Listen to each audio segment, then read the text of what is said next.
Halo guys, jadi kembali lagi dengan saya Arif Prastiawan. Hari ini kita bakal kolaborasi dengan salah satu anggota Dewan Perwakilan Rakyat atau DPR di Kabupaten Tulang Bawang. Nah, beliau itu Pak Teguh, di belakang itu ada rumah beliau. Dan untuk kalian yang penasaran apa aja yang bakal kita tanyain sama anggota Dewan nih gitu. Karena ini pertama kali konten tentang atau bareng sama anggota Dewan. Ikuti terus perjalanan kita. Terima kasih.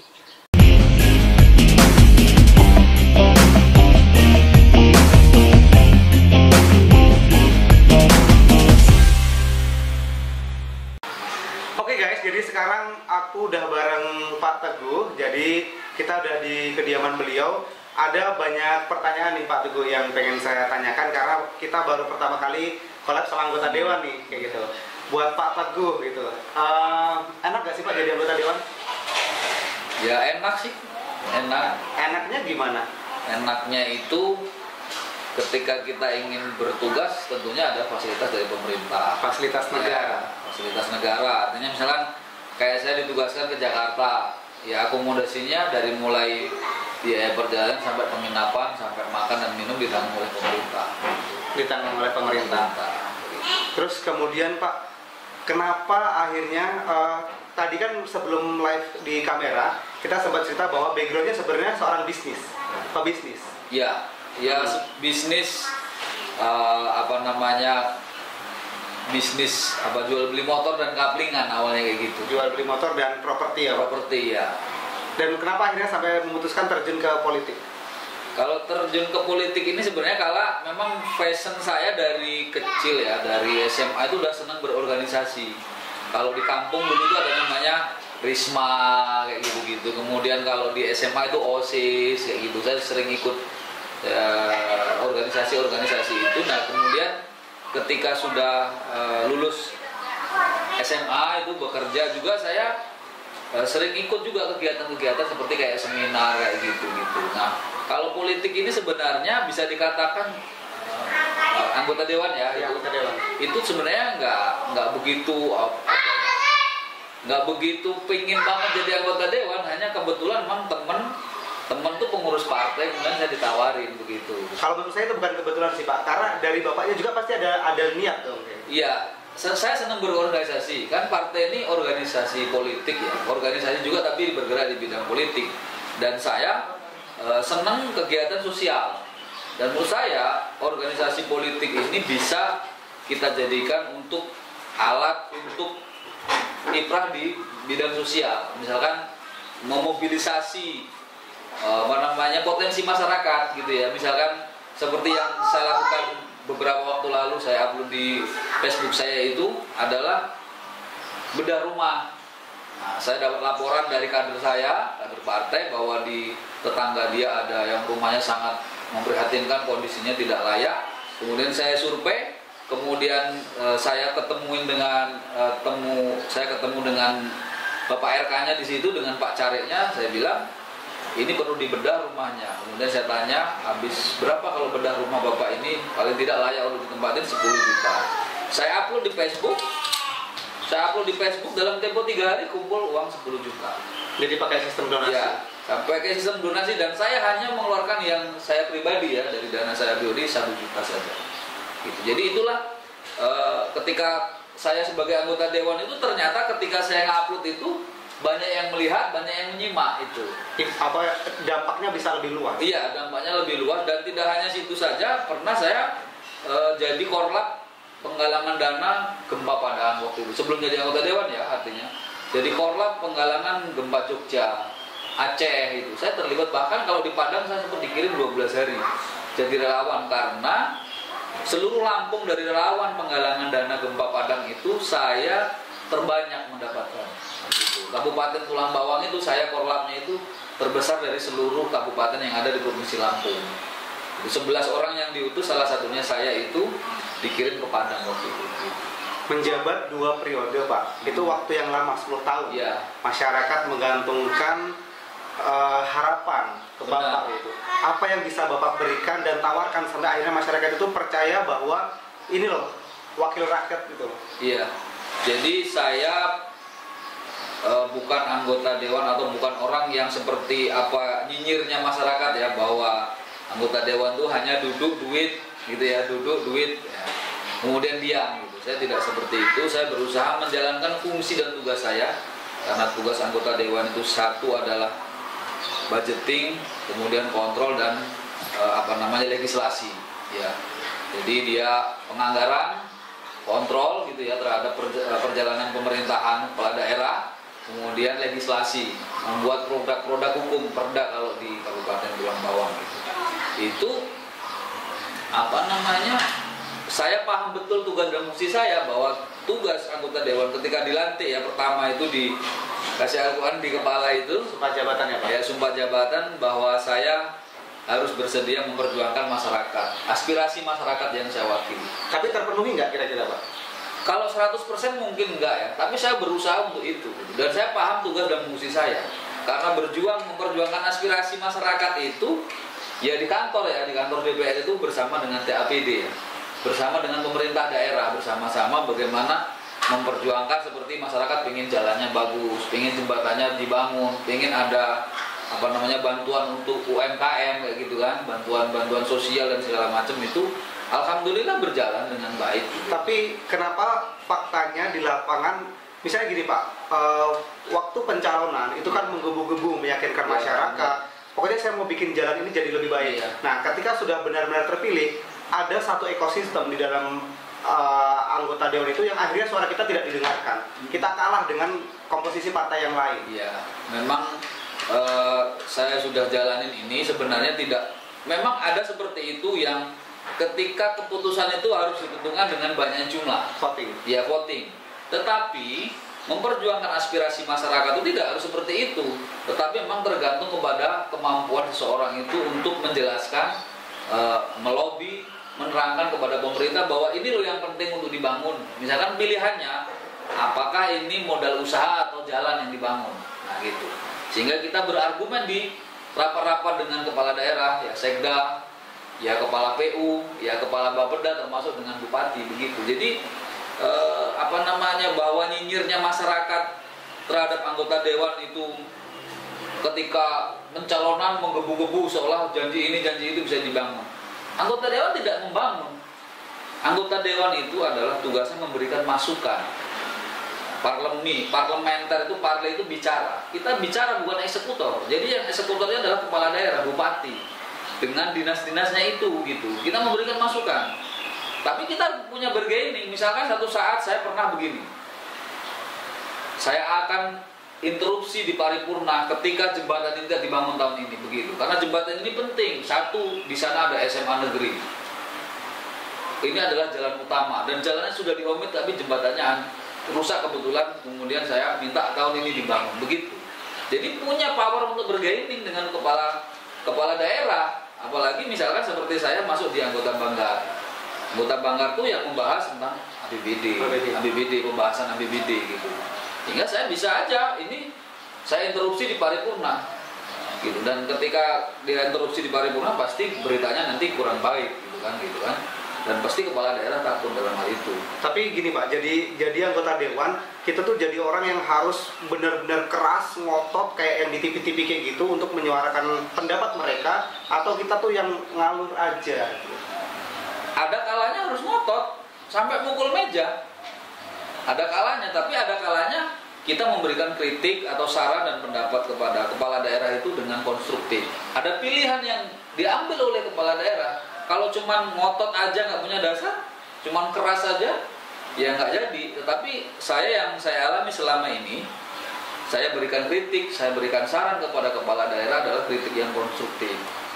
Sehingga saya punya pilihan, ibu atau bapak kepala daerah atau pak bupati dan bu bupati gitu ya.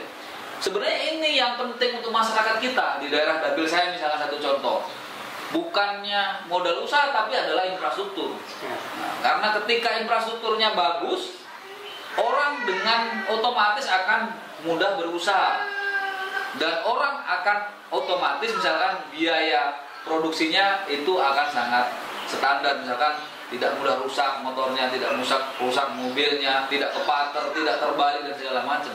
Tapi menurut Bapak itu udah optimal belum? Optimal saya itu ukurannya adalah saya tidak pernah melewatkan agenda rapat bersama TAPD kepala daerah untuk memberikan masukan dan saran dan pendapat kepada pemerintah daerah. Di samping saya juga ada waktu-waktu turun ke bawah, gitu ya, misalkan kayak reses, kemudian hari-hari libur saya turun ke bawah menyerap aspirasi, memberikan motivasi kepada masyarakat pendidikan ya. Juga melakukan kegiatan-kegiatan sosial yang itu saya kelola, dana saya juga pribadi, juga dana zakat mal saya kelola untuk melakukan kegiatan-kegiatan baksos di bawah gitu. Oke, yang tadinya seorang pengusaha properti, kemudian juga jual beli motor, dengan tugas sebagai seorang anggota dewan, itu kan ada sedikit ataupun banyaknya bisnis kita tuh juga agak sedikit terganggu ya Pak ya. Nah, apa jaminan yang membuat Bapak itu fokus ke anggota dewan ini, atau intinya gini, berapa gajinya sampai akhirnya Bapak rela meninggalkan itu semua? Ya, saya terjun di politik ini semata-mata bukan cari uang ya. Karena kalau terjun ke politik cari uang salah besar gitu ya. Kalau mau kaya pastinya harus bisnis gitu ya. Kalau mau kaya harus korupsi atau harus bisnis Pak? Bisnis. Ya. Bisnis ya. Jadi yang saya lakukan adalah semuanya tetap berjalan walaupun properti dan motor itu berjalan tetap, tetapi tidak sedulu full waktu. Tapi kan sampai hari ini berjalan. Saya sebelum lebaran ini saya jual 2 kapling tanah. Ada teman yang suruh nyarikan, masih percaya dengan saya, suruh nyarikan, dan 2 kapling untungnya 15 juta.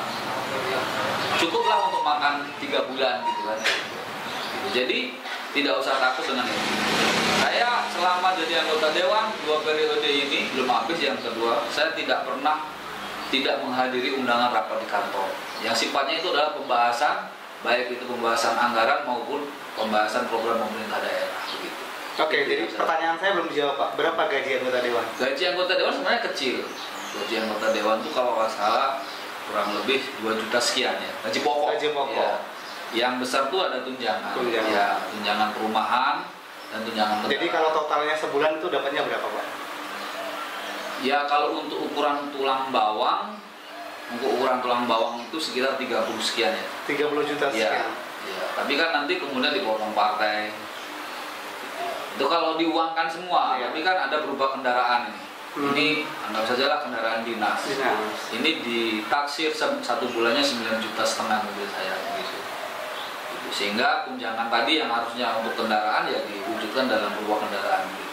Oke. Itu kalau diuangkan semua sekitar segitulah gitu. Oke, jadi tadi guys kita sebelum ke rumahnya Pak Teguh ini mampir ke kafe ya Pak ya, yang sedang dirancang untuk salah satu sumber penghasilan usaha Pak ya.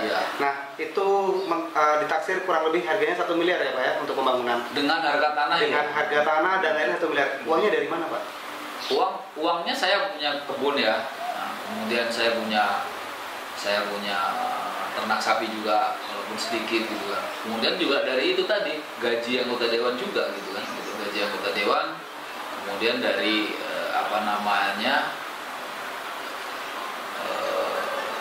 istri saya juga bekerja sebagai guru gitu ya. Dikumpul-kumpulin gitu. Memang akhirnya lambat karena kan modalnya guyur gitu ya. Itu kalau full ya, full artinya sampai jadi seperti yang ada di gambar. Tapi menurut saya sudah berdiri, sudah bisa berjalan, mungkin pertama dagang es degan dulu bisa berjalan gitu. Artinya itu oleh sang penggambar atau arsiteknya itu kalau mau pengen seperti gambar ini Pak, kurang lebih modalnya segitu. Ya, jadi gini Pak, saya memang tidak tahu banyak tentang politik, tapi saya pernah mengikuti beberapa artikel yang kalau misalnya ada seorang anggota dewan, anaknya kemudian misalnya kayak di tangan polisi nih Pak, kamu nggak tahu nih saya anaknya anggota dewan nih. Nah terus kemudian juga anggota dewannya pun juga ada yang demikian Pak, kamu nggak tahu siapa nilang saya anggota dewan, jangan tilang saya. Nah menurut Bapak itu perspektifnya bagaimana?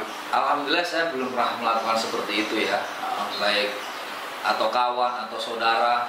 Mungkin kalau ada orang yang kemudian berurusan dengan hukum, ya mohon maaf dengan aparat penegak hukum, saya datang membantu pada porsinya.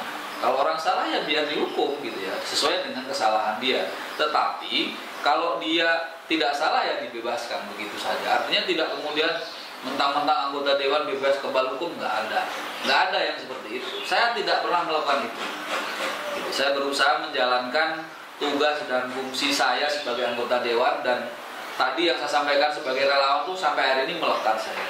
Handphone saya tidak pernah mati 24 jam di samping tidur saya. Karena saya pernah sudah jadi anggota dewan ini jam 2 malam ditelepon ada teman yang butuh donor darah, saya berangkat. Pernah teman kita rumahnya di Garong gitu ya, Pak Slamet Riyadi Bujuk Agung itu jam setengah 3 pagi ditelepon, saya angkat, langsung bangun, saya bawa ke rumah sakit, tertolong 15 hari, alhamdulillah perawatan di rumah sakit, selamat. Pernah juga ada teman dari Palembang, dari Jakarta mau ke Palembang, dia nunggu orang di Bujuk Agung, meninggal dunia, kita dihubungin, kita bantu selesai.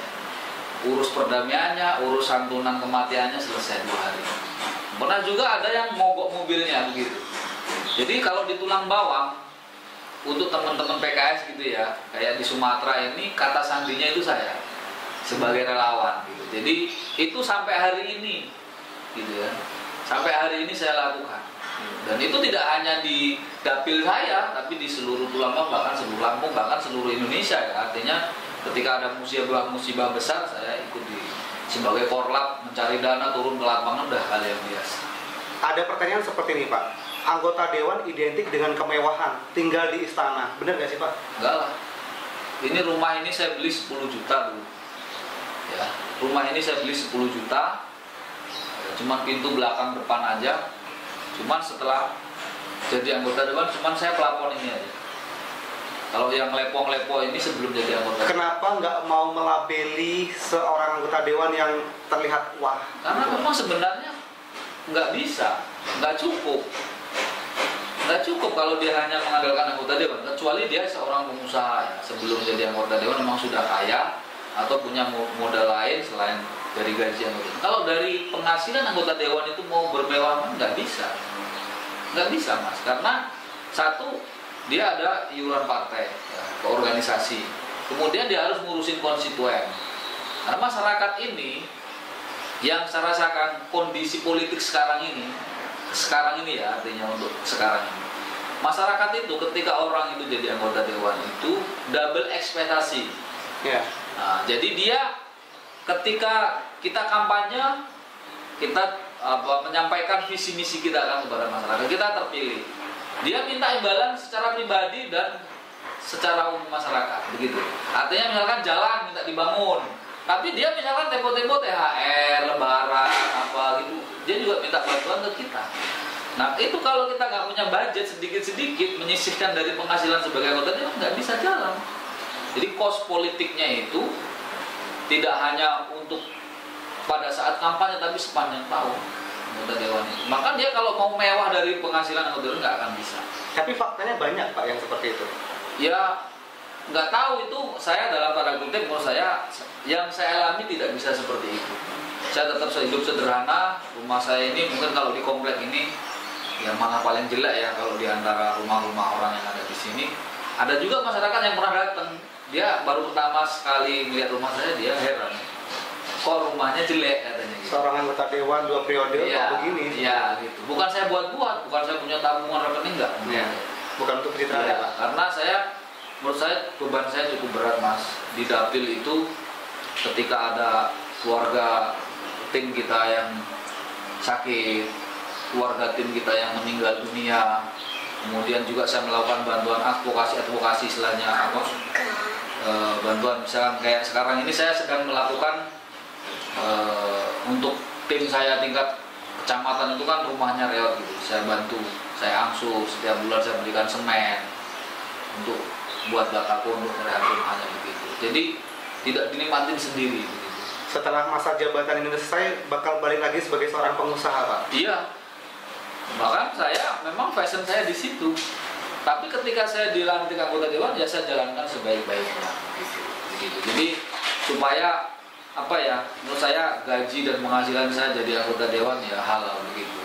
Dan saya menjalankan perintah saya sebagai anggota dewan, tugas saya begitu. Jadi jangan sampai melalaikan begitu. Karena kalau anggota dewan ini cukup longgar aturannya ya.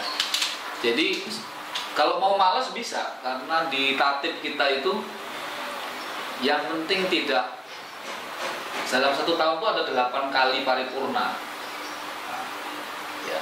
Sehingga dia baru dapat diusulkan untuk diganti di PAW itu bila mana 8 kali paripurna itu tidak diikuti semua dalam 1 tahun ya.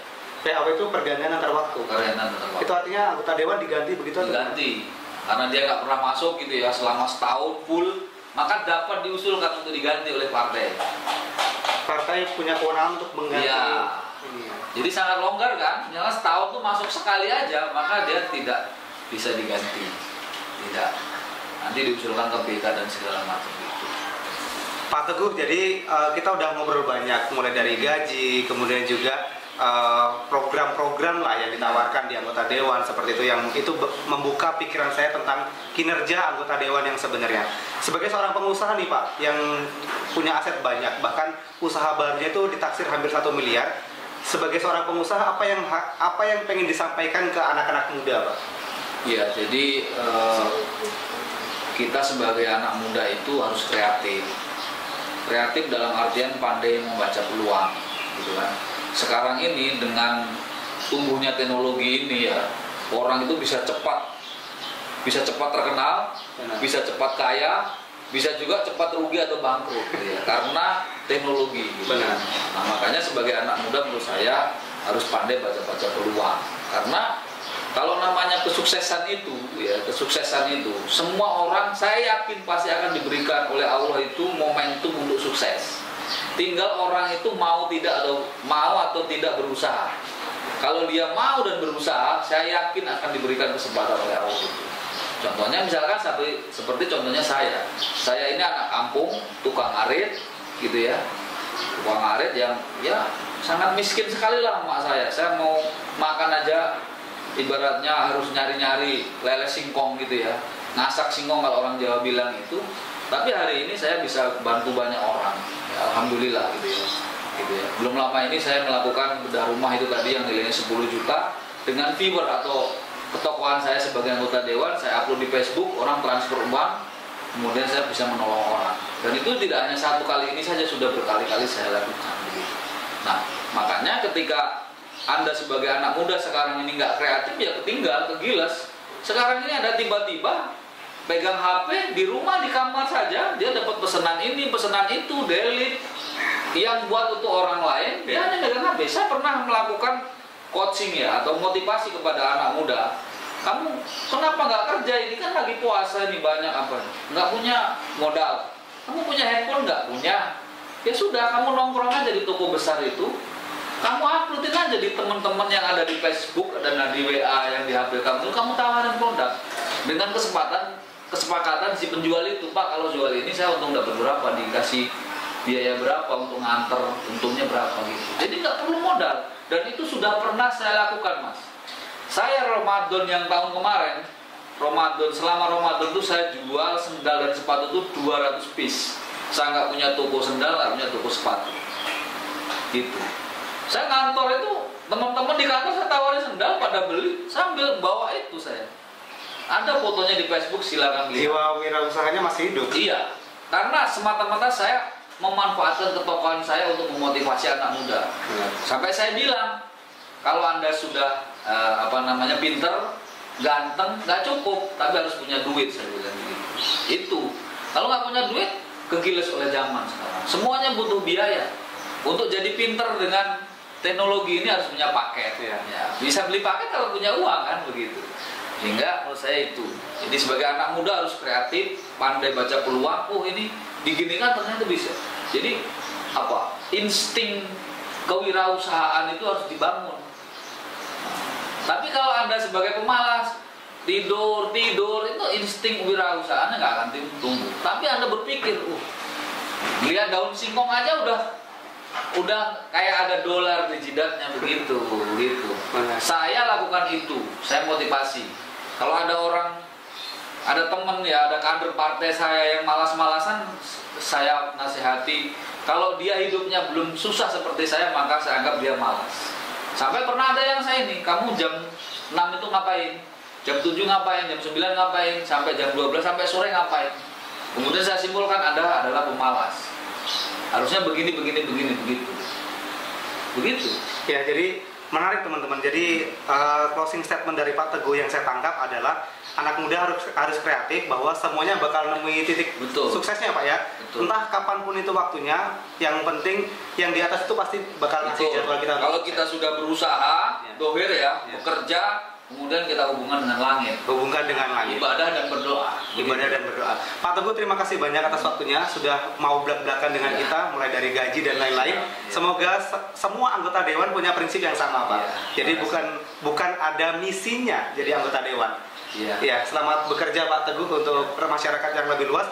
Terima kasih teman-teman yang sudah mengikuti channel ini. Untuk teman-teman yang tertarik dengan video kita yang lain, bisa like, comment, share, dan subscribe. Saya Arif Prasetyawan dan sampai jumpa.